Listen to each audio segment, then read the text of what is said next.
Évangile de Jésus-Christ selon saint Matthieu, au chapitre 18, du verset 15 jusqu'au verset 20.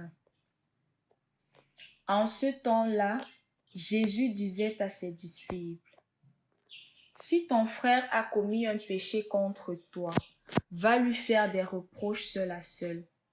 S'il t'écoute, tu as gagné ton frère. S'il ne t'écoute pas, prends en plus avec toi une ou deux personnes, afin que toute l'affaire soit réglée sur la parole de 2 ou 3 témoins. S'il refuse de les écouter, dis-le à l'assemblée de l'Église. S'il refuse encore d'écouter l'Église, considère-le comme un païen et un publicain. Amen, je vous le dis. Tout ce que vous aurez lié sur la terre sera lié dans le ciel, et tout ce que vous aurez délié sur la terre sera délié dans le ciel. Et pareillement, Amen, je vous le dis.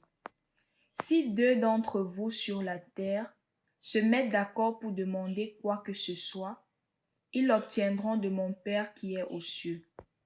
En effet, quand 2 ou 3 sont réunis en mon nom, je suis là au milieu d'eux. Au nom du Père et du Fils et du Saint-Esprit. Amen. Loué soit Jésus-Christ. Chers frères et sœurs dans le Christ, en français, nous distinguons 2 mots qui sont la médisance et la calomnie. Généralement, la calomnie est définie par le fait de dire d'une personne des choses fausses, des choses purement montées dans l'optique de nuire cette personne-là. La médisance, quant à elle, est définie comme le fait de dire une chose réelle, vraie, d'une personne dans l'optique de nuire cette personne. Si vous remarquez bien, la finalité de la médisance et de la calomnie est de nuire la personne dont il est question. Je donne un exemple concret pour élucider ce qui est dit à travers la calomnie et la médisance. Dans une entreprise, je monte de toutes pièces un rapport sur une personne qui est probablement appréciée par le directeur ou d'une manière indirecte plus appréciée que moi.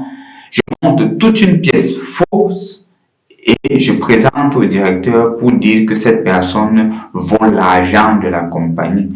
Cette personne effectue des détournements sur le dos de la compagnie. Et justement, c'est ce qui appauvrit la compagnie. C'est faux. On appelle cela de la calomnie. Maintenant, je remarque que quelqu'un a fait un détournement dans une compagnie. Et justement, ce détournement-là, je l'ai constaté, j'ai découvert et j'ai des preuves.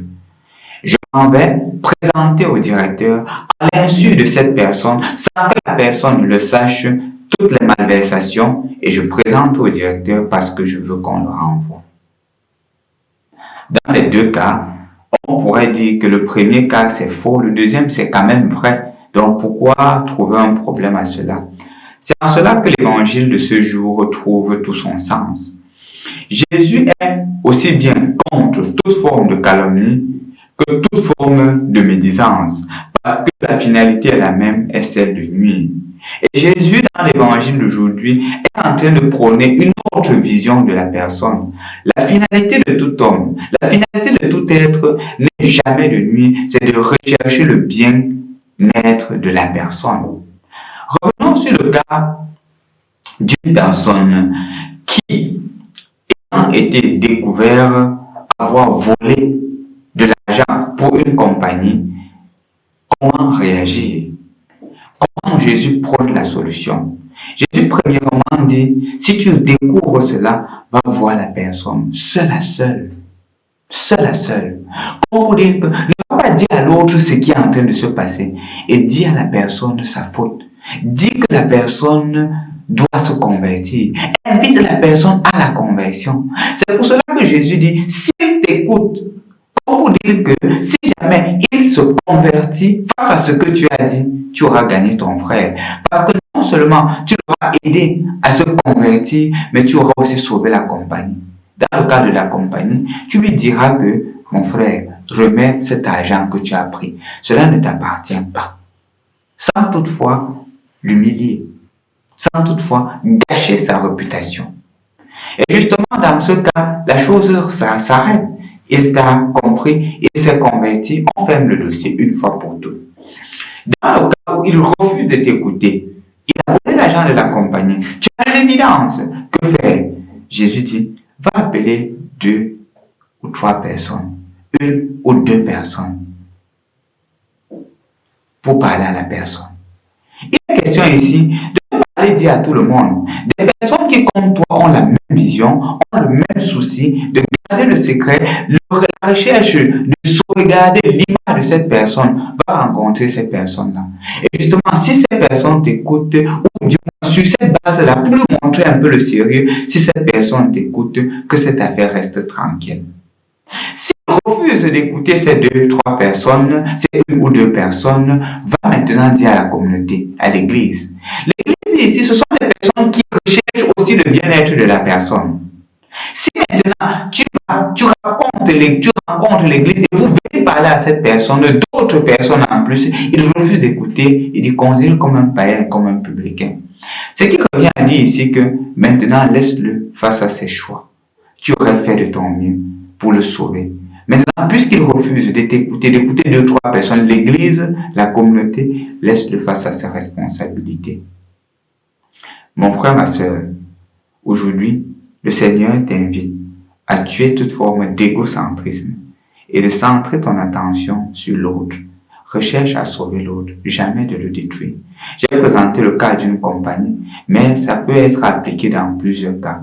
Toi, selon ton cas, pose-toi la question. Recherches-tu toujours le bien-être de l'autre ou tu cherches à le nuire? Si tu cherches à le nuire, tu travailles pour le Satan, pour le diable.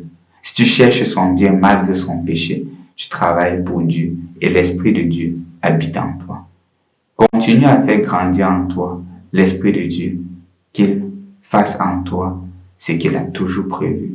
Construis le règne de Dieu sur la terre comme il est déjà au ciel. Au nom du Père et du Fils et du Saint-Esprit. Amen.